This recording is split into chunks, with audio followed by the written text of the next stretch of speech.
Atheism کا جو فتنہ ہے دہریت کا اور خدا کے منکر ہونے کا اور ریلیجن سے برگشتہ ہونے کا، یہ بیسیکلی ریونج ہے کرسچینٹی کے فرسودہ عقائد کا، اور اسی کو میں نے ایڈریس کیا ہے مسئلہ نمبر 83B میں. ہو کریٹڈ گاڈ اور جدید شیطانی وسوسوں کا تحقیقی جائزہ ہماری ویب سائٹ اہل سنت پاک.com پہ مسئلہ نمبر 83B ہے. جو دور حاضر میں جو لیڈنگ ایتھیسٹ ہے پروفیسر رچرڈ ڈاکنس، جن کو میں ویسے پہلے غصے میں ڈونکی کی وجہ سے کہتا تھا، لیکن میں آج وہ لفظ نہیں استعمال کرتا. پروفیسر رچرڈ ڈاکنس جو آکسفورڈ یونیورسٹی کے پروفیسر ہیں، انہوں نے کتاب لکھی ہے دا گاڈ ڈیلوژن، یعنی یہ گاڈ کا نظریہ جو ہے یہ باوجداد سے بس سنا کے چل رہا ہے، اس کی کوئی حقیقت نہیں ہے. اس کے رد پہ میں نے تقریباً 2 گھنٹے کی ویڈیو ریکارڈ کروائی تھی مسئلہ نمبر 83B اہل سنت پاک.com پہ. بلکہ آپ یوٹیوب پہ جا کے سپیلنگ اگر صحیح لکھ دیں تو میرا ہر لیکچر کھل جاتا ہے، یوٹیوب خود کھولے گی. 83B کس طرح لکھنا ہوگا؟ 83-B- مسئلہ، MAS اور کاما اپاسٹرافی والا ALAH. بلکہ 83 مسئلہ بھی لکھ دیں تب بھی یہ کھل جائے گا. تو یہ بڑا آسان طریقہ ہے، ویب سائٹ پہ بھی جانے کی ضرورت نہیں، یوٹیوب میں لکھیں خود بخود کھل جائے گا. تو میں نے رچرڈ ڈاکنس کی جو کتاب ہے دا گاڈ ڈیلوژن، اس میں جو اس کی صحیح باتیں تھی اس کو ایکسپٹ کیا ہے، اور جو غلط باتیں تھیں میں نے ان کا جواب دیا الحمدللہ علمی طریقے سے. کوئی گالی گلوچ والا معاملہ اس میں نے نہیں کیا.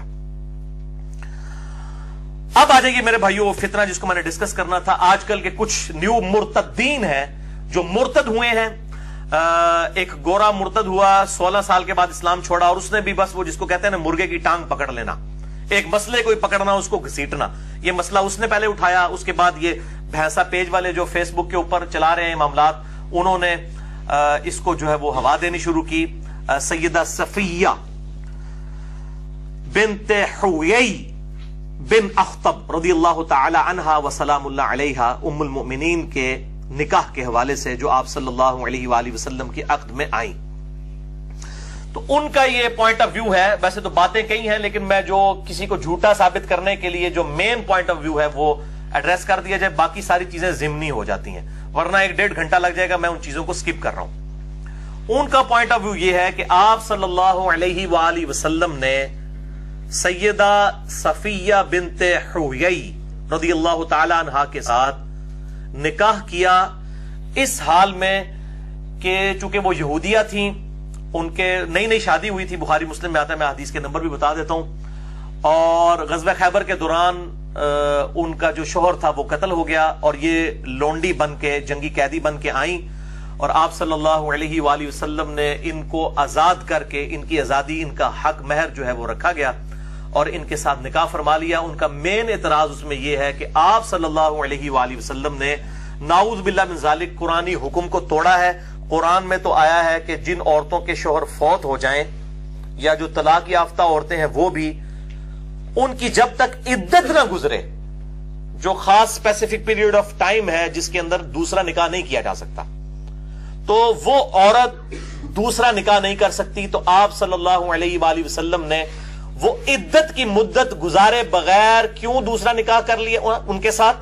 یعنی پہلا شوہر تو ان کا قتل ہو گیا تھا، اور اگر وہ آپ کہتے ہو کہ یہ آپ کے نبی کے لیے خاص ہے، تو جب آپ کا نبی خود قرآن پہ عمل نہیں کر رہا تو دوسروں کو کیسے کہے گا کہ قرآن پہ عمل کرے؟ وَلِعَوْذُ بِاللَّهِ تعالی.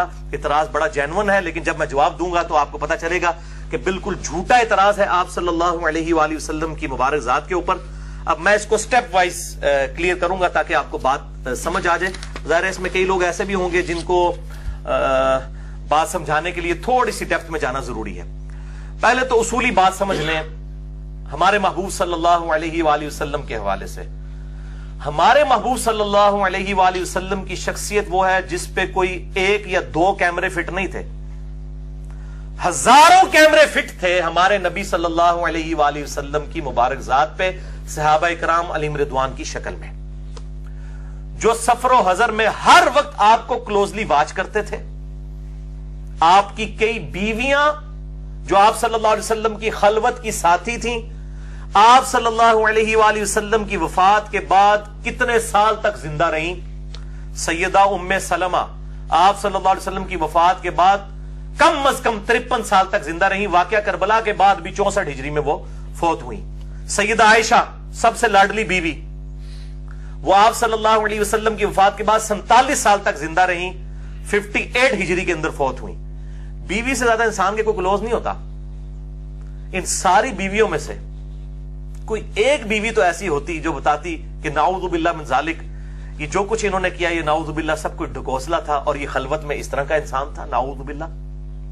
کوئی صحابی جو شروع سے آپ کے ساتھ اٹیچ ہو اور آپ کی وفات تک اٹیچ رہا ہو، ان میں سے کوئی بندہ مرتد ہو جاتا.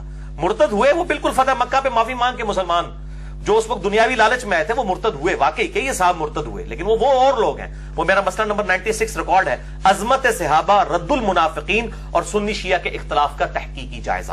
جسے شوق ہو اہل سنت پاک .com ہماری ویب سائٹ پہ دیکھ سکتا ہے. وہ الگ معاملہ ہے. لیکن جو شروع سے ساتھی رہے، ایک بندہ بھی بتائیں جو مرتد ہوا ہو. اور ورنہ تو بڑا اچھا موقع تھا جبکہ سب کے سب لوگ مرتد ہو رہے تھے، ہزاروں لوگ. اور آپ صلی اللہ علیہ وسلم نے جو اپنے مبارک دور کے اندر عرب میں غلبہ حاصل کر لیا تھا، اتنے لوگ ہزاروں کی تعداد میں مرتد ہو گئے، حتیٰ کہ سیدنا عمر کے بھی پاؤں لڑکھڑا گئے. حضرت ابوبکر صدیق نے کہا ہمارے نبی کا وعدہ ہے ہمارے ساتھ، اللہ تعالیٰ ہمیں رومن امپائر بھی دے گا، پرشین امپائر بھی دے گا. میں اکیلا مجھے لڑنا پڑا، میں سارے محاذوں پہ جا کے لڑوں گا. اتنا کانفیڈنس صحابہ کے اندر موجود تھا. یعنی وہ شخص جب دنیا سے گیا ہے، عرب کے اکثر قبائل جو ہیں وہ مرتد ہو گئے، سوائے چند ہزار جو صحابہ تھے ان کے. اور وہ نبی جاتے ہوئے کہہ گیا کہ ان قریب جو ہے رومن امپائر بھی گر جائے گی، پرشین امپائر بھی. 2/3 ورلڈ پہ جن کی حکومتیں تھیں، اتنی بڑی پریڈکشن کر گیا اور خود چلا گیا دنیا سے. Point to be noted. دنیا میں جتنے بڑے بڑے حکمران آئے نا، سکندر اعظم آیا یا چنگیز خان آیا، ان کی زندگیوں میں انقلاب آئے ہوئے ہیں. یہ ہے ایک مذہبی لیڈر کا فرق اور ایک سیاسی لیڈر کا فرق. آپ صلی اللہ علیہ وسلم بیک وقت مذہبی لیڈر بھی تھے، سیاسی لیڈر بھی تھے. آپ کی زندگی میں اگر عروج آ جاتا تو لوگ کہتے پہلے بھی کتنے عروج آئے ہیں یار. یہ بھی ایک بڑا جنگجو تھا جس نے عرب کو ایک جھنڈے کے تلے جمع کر کے تو جو ہے 2 سپر پاور الٹ دی. یہ کون سا بڑا مسئلہ تھا؟ عربوں کے اندر 2 کمزوریاں تھیں. ایک تو وہ علمی اعتبار سے جاہل تھے، اور دوسرا طوائف الملوکی تھی ان کے اندر. یعنی کہ ہر قبیلہ دوسرے کے ساتھ لڑتا تھا، ہر قبیلہ دوسرے کے ساتھ لڑتا تھا، آپس میں لڑتے مرتے رہتے تھے. یہ اللہ نے 2 کمزوریاں ان کی دور کر دی. اور ان کی جو ایک خوبی تھی کہ جب وہ کسی بات کو قبول کرتے تھے تو اس کے لیے جان بھی دینے کے لیے تیار ہو جاتے تھے. ابو جہل نے دیکھا، جان دی ہے غزوہ بدر میں. کوئی بھی مشرکین عرب میں سے منافق نہیں تھا، یہ منافق سارے یہودی تھے مدینے میں جا کے. اس نے اپنی غلط کاز کے لیے بھی جان دے دی. یہ اتنے جیدار لوگ تھے عربی، قریش مکہ. یہ ان کے اندر خوبی تھی. کمزوری تھی، جاہل تھے اور علم نہیں تھا ان کے پاس. اور دوسرا آپس میں لڑتے رہتے تھے. ان کو کسی ایک لیڈر کی ضرورت تھی جو ان سب کو اکٹھا کر دے، اور ایک ایسے علم کی ضرورت تھی کہ یہ علمی طور پہ ان کا کوئی مقابلہ نہ کر سکے. اللہ نے لیڈر دیا تو نبی دیا، امام الانبیاء دیا، خاتم النبیین دیا صلی اللہ علیہ وآلہ وسلم صلاۃ تسلیما کثیرا کثیرا. اور علم دیا قرآن کی شکل میں ان کی اپنی زبان میں. اور بھائیو، جس نے سورۃ المائدہ، سورۃ النساء پڑھ لی ہوئی ہے، کوئی جیوز اور کرسچنز، اور سورۃ البقرہ پڑھ لیے، کوئی جیوز اور کرسچن کا کوئی عالم بھی اس کے سامنے کھڑا ہو سکتا ہے علمی دلائل میں. ان امیین کو، ان کو ان پڑھ امی کہا جاتا تھا، ان پڑھ لوگ. ان کو اللہ تعالیٰ نے کس طریقے سے اٹھایا کہ دنیا حیران ہو گئی. علم مل گیا قرآن کی شکل میں ان کی اپنی زبان میں، جنہوں میں پنجابی کہوں نا کھنگڑ نہیں کرتے اندر کسی نے، علمی طور پہ بھی. اور ایک لیڈر دے دیا جس کے نیچے سب جمع ہوئے، اسلحہ کچھ بھی نہیں تھا. انہوں نے رومن اور پرشین امپائر کے اسلحے ان سے چھین کے تینوں براعظموں میں اسلام کو صرف 8 سالوں کے اندر، آپ صلی اللہ علیہ وسلم کی وفات کے بعد 8 سالوں کے اندر 3 براعظموں میں مسلمانوں کی حکومت سیدنا عمر فاروق رضی اللہ تعالیٰ عنہ علیہ السلام کے دور مبارک میں پہنچ چکی تھی. یہ غیر معمولی انقلاب دنیا نے دیکھا، اور وہ انقلاب آج تک ہے. دنیا کے انقلاب وقت کے ساتھ ختم ہو گئے. کمیونزم کا انقلاب بھی اپنی موت مر گیا. یہ انقلاب ایسا ہے دنیا کے ہر کونے میں آج بھی 5 وقت اذان ہوتی ہے اور لوگ مسجد میں نماز کے لیے آتے ہیں. گلی گلی انقلاب یہ نظر آ رہا ہے، اور قیامت تک انشاءاللہ یہ انقلاب چلے گا انشاءاللہ تعالی. ہزاروں کیمرے جس شخص کے اوپر فٹ تھے، کسی نے کوئی بات رپورٹ نہیں کی ہے. یہ ہمارے نبی کا کریکٹر تھا الحمدللہ. ان کی وفات کے بعد اسی پیشن کے ساتھ صحابہ کرام نے اس دعوت کو عام کیا. یہ اس سے بڑی دلیل تھی.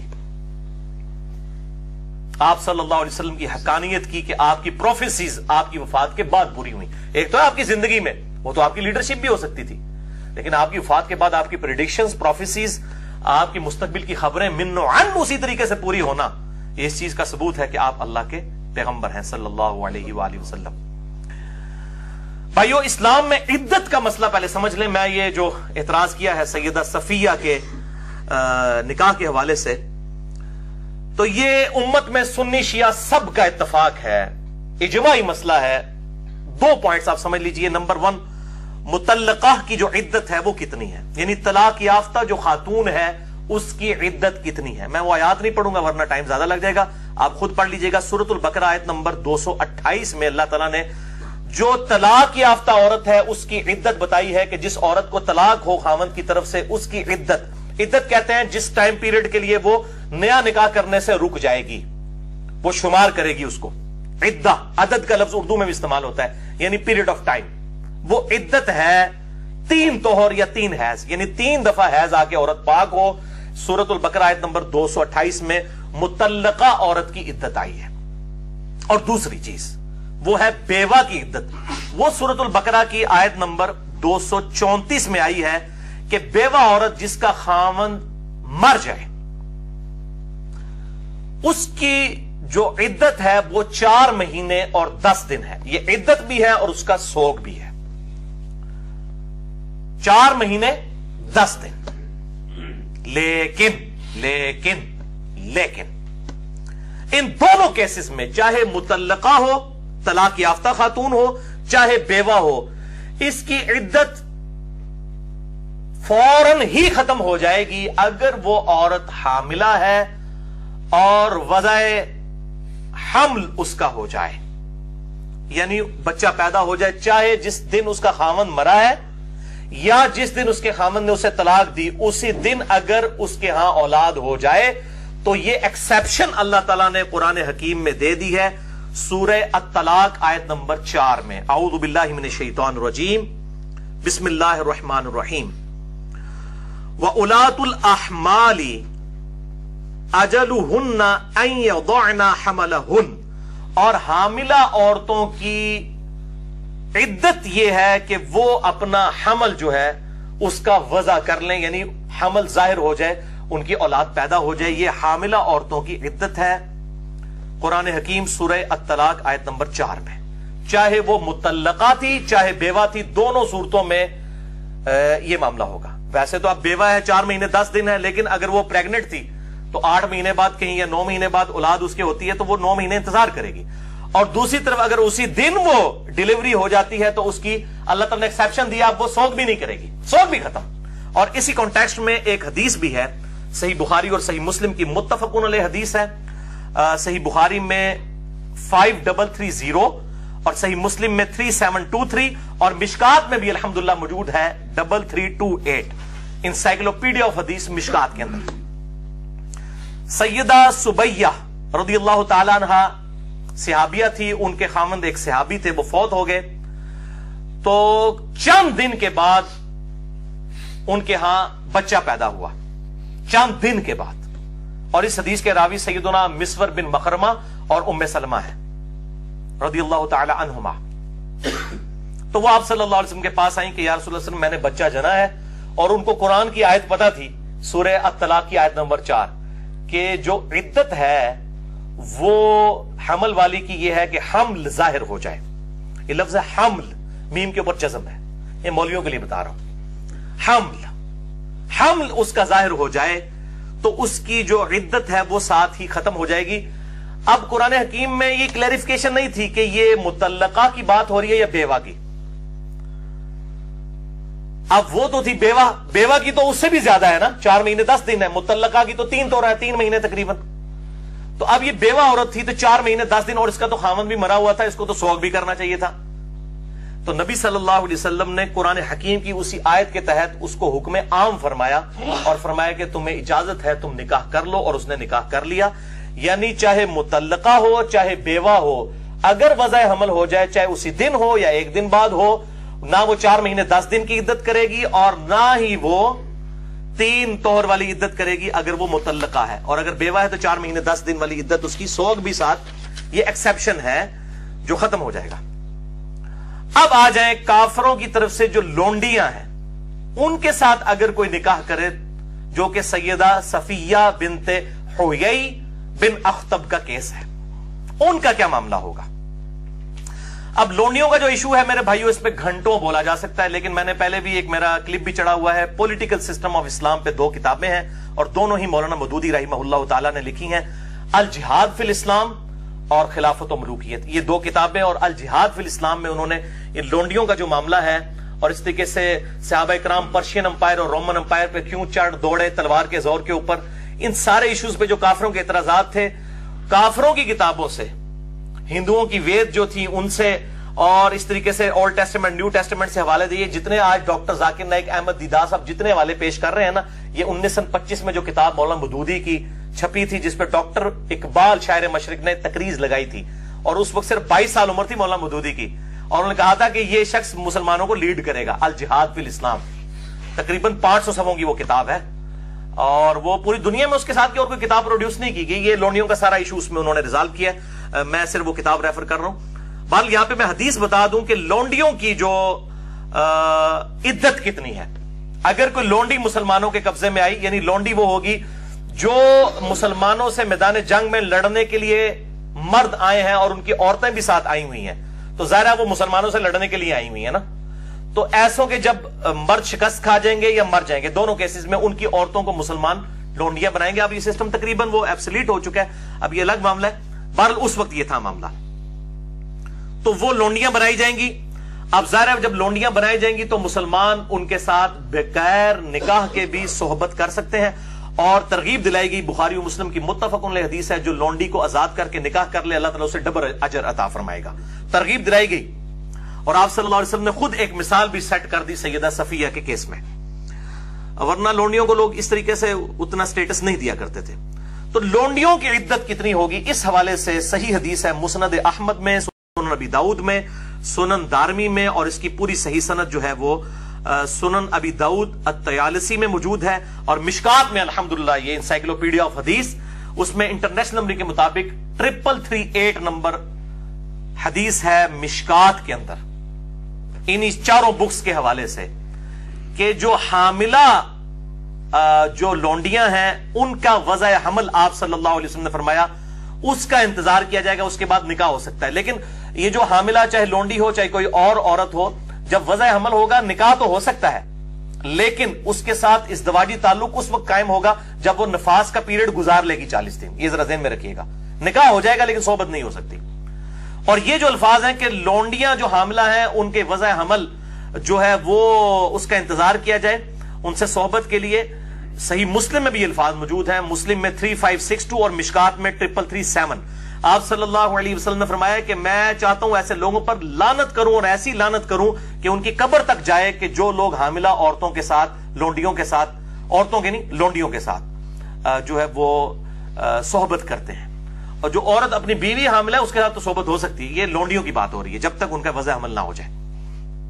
یہ الفاظ تو مسلم میں بھی ہیں، باقی جو میں نے حوالہ دیا مشکات 3338 اور مسند احمد، سنن ابی داؤد اور سنن دارمی اور سنن ابی داؤد الطیالسی کے حوالے سے، اس میں اگلے الفاظ ہیں کہ اگر لونڈی حاملہ نہ ہو تو 1 حیض تک انتظار کیا جائے گا، ایک دفعہ اسے حیض مینسز اور پیریڈز آ جائیں جو 7 دن کا پیریڈ ہوتا ہے، مہینے میں 1 دفعہ عورتوں کے ساتھ یہ اللہ نے نیچرل معاملہ رکھا ہے، 1 حیض اس کو آ جائے تو پھر حاملہ کے علاوہ جو عورت ہے اس کو ذرا حیض آئے گا تو وہ حاملہ نہیں ہوگی، تو جو غیر حاملہ عورت ہے اس کو 1 حیض آ جائے اور وہ لونڈی ہے تو اس کے ساتھ نکاح کیا جا سکتا ہے۔ یعنی اگر وہ لونڈی قبضے میں اس حال میں آئی کہ وہ حیض کی حالت میں تھی تو معاملہ کلیئر ہے، پھر جیسے ہی وہ 6 یا 7 دن کے بعد حیض اس کا ختم ہو جائے، پیریڈز ختم ہو جائے، تو 7 دن کے بعد بھی نکاح ہو سکتا ہے، اور اگر وہ نہیں تھی تو اس کے طہر کی حالت میں تھی تو اس کے بعد حیض آیا تو زیادہ 1 مہینے ہی ہوگا، اس سے زیادہ تو نہیں ہوگا،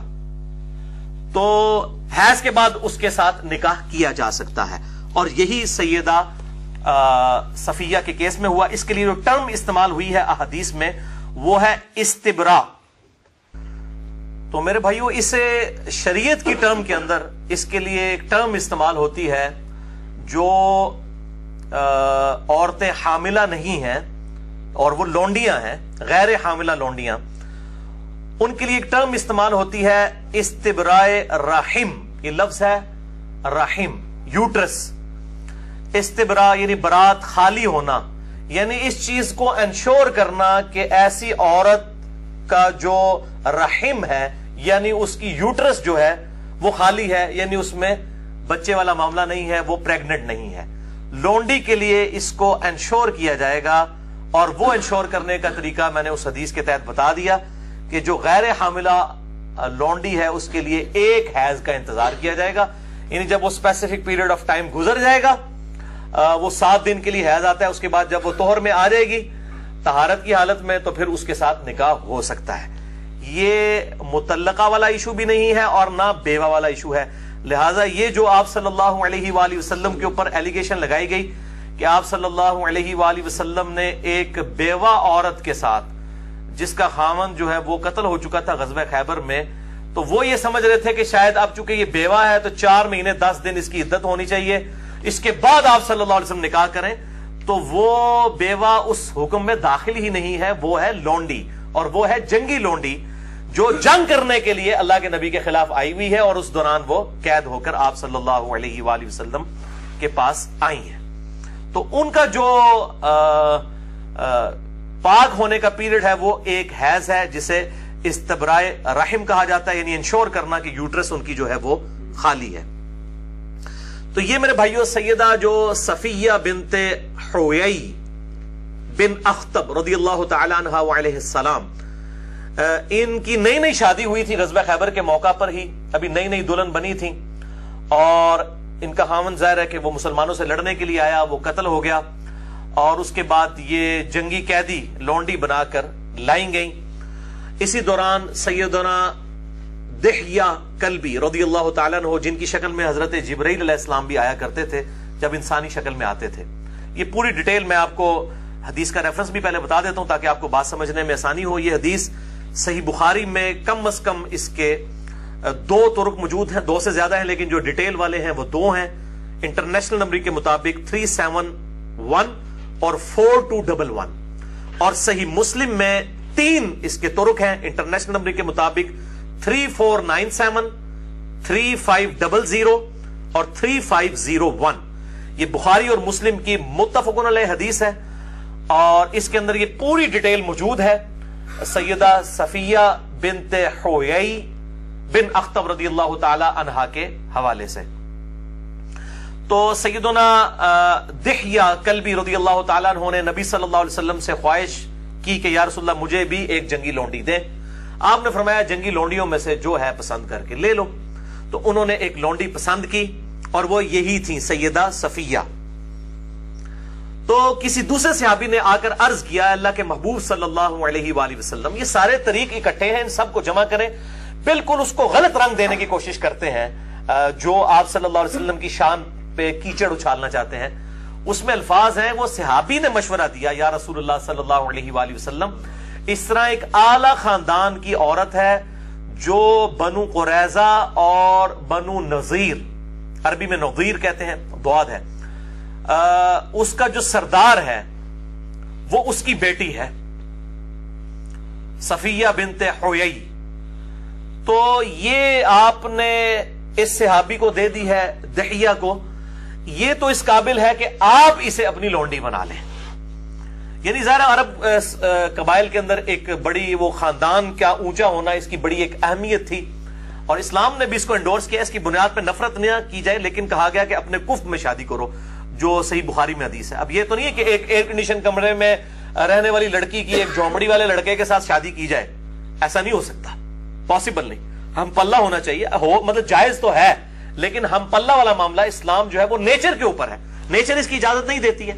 اگر کوئی کر لے گا تو جواز ہے، اگر نہیں کرتا تو کوئی مسئلہ نہیں ہے، لیکن بہتر یہ ہے کہ کفر میں ہم پلہ لوگوں میں شادی کی جائے. تو آپ صلی اللہ علیہ وسلم نے ان کی عزت افزائی بھی فرمائی. ظاہر سردار کی وہ بیٹی تھی، سیدنا ہارون علیہ السلام کی نسل میں سے تھی، وہ یہودیہ تھیں، بعد میں خیر انہوں نے اسلام قبول کر لیا. آج تو ہماری ماں ہے ام المومنین سیدہ صفیہ بنت حیی رضی اللہ تعالی عنہا و سلام اللہ علیہا. بہرحال آپ صلی اللہ علیہ وآلہ وسلم نے جو ہے ان کا مشورہ قبول کیا اور کہا کہ اس کو لے کر آؤ اس لونڈی کو. آپ صلی اللہ علیہ وسلم نے ان کی طرف دیکھا اور آپ صلی اللہ علیہ وسلم نے ان کو پسند فرمایا. اور پھر آپ صلی اللہ علیہ وسلم نے وہ جو دوسرے صحابی تھے جن سے وہ لونڈی لی تھی جو پسند کر چکے تھے, اب ان کی ظاہر دل جوئی کرنی تھی, تو آپ صلی اللہ علیہ وسلم نے فرمایا کہ ٹھیک ہے تم اس کے بدلے میں کوئی اور لونڈی لے لو. بہرحال وہ 7 لونڈیاں اس کے بدلے میں وہ لے کر وہ راضی ہوئے.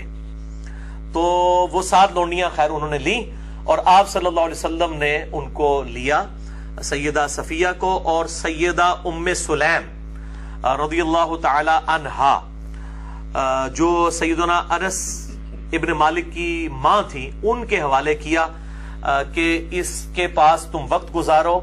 اور انہوں نے ہی پھر ان کا بناؤ سنگھار کیا اور پھر کچھ عرصے کے بعد مدینہ شریف آنے سے پہلے ہی جو ہے وہ ان کا پاکی والا پیریڈ سٹارٹ ہوا اور آپ صلی اللہ علیہ وسلم نے ان کے ساتھ نکاح فرمایا اور پھر ان کے ساتھ صحبت بھی فرمائی. اگلے دن پھر آپ صلی اللہ علیہ وسلم نے ان کا ولیمہ بھی کیا. ان احادیث میں بخاری اور مسلم میں ڈیٹیل سے موجود ہے. اہل سنت پاک .com ہماری ویب سائٹ سے آپ ڈاؤن لوڈ کر کے پڑھ سکتے ہیں. صحیح بخاری انٹرنیشنل نمبر 371 اور 4211 اور صحیح مسلم میں 3 طریق ہیں, 3 طرق 3497 3500 اور 3501. اس میں یہ پوری ڈیٹیل موجود ہے. بہرحال جو اعتراض ان کا تھا کہ جی بغیر عدت کے آپ صلی اللہ علیہ وسلم نے قرآن کے حکم کی نعوذ باللہ مخالفت کی اور نکاح فرما لیا, تو بھائیو لونڈی کی عدت جو ہے وہ 4 مہینے 10 دن نہیں ہے, چاہے وہ مطلقہ ہو چاہے بیوہ ہو, اس کی عدت جو ہے وہ ایک حیض ہے, اس کے بعد وہ پاک ہو جائے گی. چاہے وہ اس وقت بھی حیض کی حالت میں تھی تو وہ اگر اس کا آخری دن چل رہا تھا تو اگلے دن پاک ہو جائے گی, اور اگر نہیں آیا تھا تو 1 مہینے کے اندر تو ایک دفعہ آئے گا اور 1 مہینے کے اندر تو پاک ہو ہی جائے گی. باقی یہ ڈیٹیل پھر ظاہر صحابہ اس لیول پہ تو چیزیں رپورٹ نہیں کرتے نا, کیونکہ وہ ماں تھی, کوئی اپنی ماں کے بارے میں یہ بات نہیں کرے گا. تو احادیث میں نٹی گٹی اس طرح ڈیٹیل سے نہیں ہوتی ہیں, ظاہر وہ ماں بن چکی تھی نا, تو وہ ماں کے بارے میں جب احادیث روایت کی جائیں گی یہ خاص کنٹرول الفاظ کے ساتھ ہی کیے جائیں گے. لیکن الحمدللہ یہ جو آپ صلی اللہ علیہ وسلم کی عصمت پہ یہ بھینسا پیج کے اوپر حملے کیے جا رہے ہیں اس حدیث کے حوالے سے, ان کا منہ بند کرنے کے لیے ہمارے پاس صحیح بخاری صحیح مسلم دونوں میں الفاظ موجود ہیں جو میں آن کیمرہ انشاءاللہ اس HD ریکارڈنگ کے اندر دکھا دیتا ہوں. انٹرنیشنل نمبرنگ کے مطابق صحیح مسلم میں سب سے پہلے تو میں دکھاتا ہوں کیونکہ انہوں نے مسلم کی حدیث کو جو ہے وہ زیادہ اٹھایا اور اس میں بھی وہ طریق پیش کیا ہے 3501 جس میں الفاظ نہیں ہے, اس سے ایک طریق پہلے میں یہ الفاظ موجود ہیں 3500 صحیح مسلم انٹرنیشنل نمبرنگ کے مطابق. یہ صحیح مسلم ان کو دکھائیے, یہ مکتبہ اسلامیہ کی چھپی ہوئی ہے, دارالاسلام کی بھی ہے انٹرنیشنل نمبرنگ کے مطابق, اور اسلام 360 جو اینڈرائڈ ایپ ہے. وہ بھائی اس دفعہ اسلام آباد آئے ہوئے تھے, فون پہ انہوں نے کہا کہ میں آپ کے لیکچرز بھی دیکھتا ہوں, میرے دوست بھی بڑا لائک کرتے ہیں, تو میں آپ سے آ کے ملوں گا اس حوالے سے گائیڈ لائنز لینے کے اعتبار سے. تو میں نے بھی ان کو کہا آپ اگلی دفعہ ہر مہینے وہ 1 دفعہ کراچی سے اسلام آباد آتے ہیں, میں نے کہا اگلی دفعہ آئیں تو میرے مہمان ہوں, انشاءاللہ میں اس حوالے سے ان کو مشورہ بھی دوں گا. اس میں بھی یہ انٹرنیشنل نمبرنگ کے مطابق اسلام 360 پہ اب آ چکی ہے ہمارے بھائیوں کے مشورے کے بعد, پہلے وہ انٹرنیشنل نمبرنگ پہ نہیں تھی. اس میں 3500 انہوں نے شیئر کروائی ہوئی ہے بھینسا پیج کے اوپر اور باقی پیجز کے اوپر, جبکہ اس کے اندر اس سے 1 نمبر پہلے 3500 حدیث وہ میں آپ کو دکھا دیتا ہوں. یہ ذرا دکھائیے جی ان کو, یہ میں نے انڈر لائن کیے ہوئے ہیں الفاظ ریڈ کلر پہ. یہ عربی بھی اس کی دکھا دیں اور اس کی اردو ترجمہ بھی ساتھ ہوا ہے جس میں بالکل واضح الفاظ موجود ہیں کہ سیدہ ام سلیم کے حوالے کر دیا گیا سیدہ صفیہ کو تاکہ وہ اپنی عدت ان کے پاس گزاریں. یہ الفاظ موجود ہیں راوی حدیث کے, عدت کے الفاظ موجود ہیں. اب میں یہ آپ کو پڑھ کے بھی بتا دیتا ہوں. وَتَعْتَدُّ فِي بَيْتِهَا وَهِيَ صَفِيَّةُ بِنْتُ حُيَيْ, اور ام سلیم کے گھر میں ان کو رکھا گیا تاکہ وہ عدت پوری کریں, اور یہ لونڈی تھیں صفیہ بنت حیی رضی اللہ تعالی عنہا و سلام اللہ علیہا. یہ مسلم شریف کے الفاظ ہیں اور یہ ایسے ظالم ہیں, بےایمان لوگ ہیں, انہوں نے اس سے اگلا والا طریق شیئر کرایا ہوا ہے جس میں الفاظ نہیں تھے اور کہتے ہیں دیکھیں جی پورا واقعہ ہے, عدت کے تو الفاظ ہی کوئی نہیں, بغیر عدت کی شادی کر لی. یعنی دھوکہ دیتے ہیں نا, مطلب پک اینڈ چوز کرتے ہیں, قطع برید کرتے ہیں, آؤٹ آف کانٹیکسٹ چیزوں کو پیش کرتے ہیں. اور بخاری میں تو اس سے بھی آگے الفاظ ہیں, وہ بھی میں آپ کو فزیکلی دکھا دیتا ہوں. یہ میرے بھائیوں صحیح بخاری انٹرنیشنل نمبرنگ والی جو پوری دنیا میں اب سٹینڈرائز ہو چکی ہے نمبرنگ. صحیح بخاری جو 8 جلدوں میں ہماری ویب سائٹ پہ بھی ahlsunnatwalk.com پہ موجود ہے. یہ اس کی میرے پاس ہے اس وقت 5ویں جلد. اس کے اندر وہ حدیث موجود ہے. میں انٹرنیشنل نمبر بتا رہا ہوں, آپ کو خود بخود PDF سے مل جائے گا. صحیح بخاری میں جو ہے غزوہ خیبر والا ہی چیپٹر, آپ دیکھیں نا خیبر کے موقع پہ ہوا کہ اتنی بےمانی ہے کہ یہ ادھر ادھر سے طریق اٹھا کے پیش کر رہے ہیں. خیبر کے اندر جو طریق موجود ہے کتاب المغازی چیپٹر میں, غزوہ خیبر کے باب کے اندر, وہ دکھانے کے لیے تیار ہی نہیں ہے. یہ صحیح بخاری میں انٹرنیشنل نمبر کے مطابق 4211 نمبر حدیث ہے.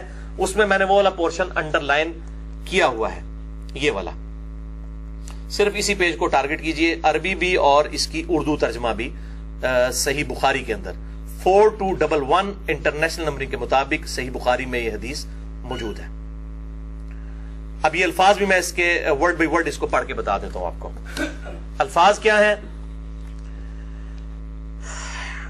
واضح طور پہ الفاظ ہیں حلت. حلت کے الفاظ ہیں کہ حلال ہو گئیں, جب پاک ہو گئیں سیدہ جو تھی صفیہ, اس وقت پھر آپ صلی اللہ علیہ وآلہ وسلم نے ان کے ساتھ نکاح فرمایا اور پھر ان کے ساتھ خلوت بھی فرمائی, جو ازدواجی تعلق قائم کیا. تو اس میں لفظ حلت کے الفاظ موجود ہیں. اس میں جو الفاظ موجود ہیں تعتدو کے الفاظ موجود ہیں, تعتدو کے الفاظ موجود ہیں, عدت پوری کی. اور اس میں الفاظ موجود ہیں کہ وہ حلال ہوئی, پاک ہوئی جب, اس کے بعد آپ صلی اللہ علیہ وسلم نے ان کے ساتھ تعلق قائم فرمایا. تو یہ بالکل دھوکہ دیتے ہیں جو کہتے ہیں جی وہ بغیر جو ہے وہ عدت پورے کی ہوئے, عدت پوری ہوئی ہے. اور باقی ڈیٹیل جسے شوق ہو تو میں نے حدیث کا نمبر بتا دیا. اور باقی جو ادھر ادھر کے اعتراضات کیے جاتے ہیں میرے بھائیوں, تو ان کے اوپر اگر ہم جواب دینا شروع کریں, اصل بات یہ ہے اف گاڈ ایگزسٹ, اگر خدا ایگزسٹ کرتا ہے پھر باقی سارے سوال بے معنی ہو جائیں گے. خدا کے وجود کے اوپر بات کریں, پھر باقی ساری چیزیں اس کے حکم سے اور اس کی مقرر کردہ شریعت ہے. اور میں پھر آخر میں پھر چیلنج کر رہا ہوں ان ایتھیسٹ لوگوں کو کہ آپ ایک آئیڈیل ماڈل پیش کریں کہ یہ آئیڈیل ماڈل ہونا چاہیے انسانیت کا, اس طرح خدا کو بنانا چاہیے تھا, ایسا ہونا چاہیے تھا. میں اس میں ہزاروں کیڑے نکال کے بتاؤں گا. وہ تو کچھ بھی کیا جا سکتا ہے, تو کسی بات پہ تو رکنا ہوگا. اور دنیا جو ہے امتحان کی جگہ ہے. انشاءاللہ جب مریں گے تو سارے معاملات سامنے آ جائیں گے. اور میں ان کو دعوت اصلاح دوں گا کہ اپنی آخرت نہ برباد کریں. اور اس کے اگینسٹ مسلمانوں سے کہوں گا کہ جو اس طرح کی باتیں کرتے ہیں ان کو ہمارے کلپس شیئر کروائیں, علمی طریقے سے بات کریں, گالی گلوچ نہ کریں, اور بس جتنی بات سمجھانے والی اتنی سمجھائیں. اس کے بعد گھول کے کسی کو پلانا نہیں ہے. ہمارا کام صرف حق کو واضح کرنا ہے. اور علم کے میدان میں جذبات کی کوئی حیثیت نہیں ہوتی. آپ علمی دلائل سامنے رکھیں, اس کے بعد جذبات کو چھوڑ دیں. جس نے حق بات قبول کرنی ہوگی انشاءاللہ ضرور کرے گا. اللہ تعالیٰ سے دعا ہے جو حق بات میں نے کہی اللہ تعالیٰ ہمارے دلوں میں راسخ فرمائے. اگر جس بات میں میرے منہ سے کوئی غلط بات نکل گئی تو اللہ تعالیٰ ہمارے دلوں سے معاف کر دے. ہمیں کتاب و سنت کی تعلیمات پر عمل کر کے دوسرے بھائیوں تک پہنچانے کی توفیق عطا فرمائے. سبحانک اللہم و بحمدک, اشہد ان لا الہ الا انت, استغفرک و اتوب الیک, وما علینا الا البلاغ المبین. جزاکم اللہ خیرا.